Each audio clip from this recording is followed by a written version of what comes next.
What's up, everyone? Welcome to the video. Today we're going to take a look at how to replace the battery in this GMC Acadia remote key fob.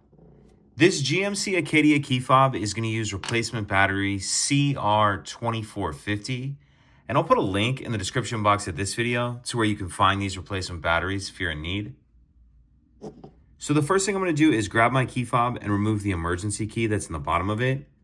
That's done by pressing this button on the side of the fob that my thumb's on, and the key will pull out like that. Now I'm going to hold the key fob with the buttons facing down, and if we take a look at the bottom of it, we can see there's this notch right here that I'm putting the end of the key in.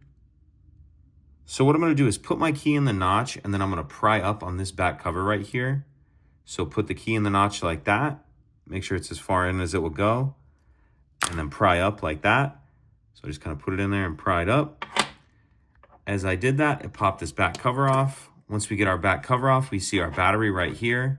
And there's these two notches, one right here and one right here, that you can get your key in and get under the battery and get it out of that holder. Then I'll grab the new replacement battery, and you want to make sure that you're installing that with the plus side up, positive side up. And I'm going to tuck this edge in first right here, like that, and then snap the battery down into place. And then we'll put the back cover on. And if we're looking at it like this, I'm going to put the top of this cover on first, clip it on like that, and then snap that down into place, slide our key back in, and that's it. If you could take a second to like and subscribe, it helps us out, and I'd appreciate it. Thank you.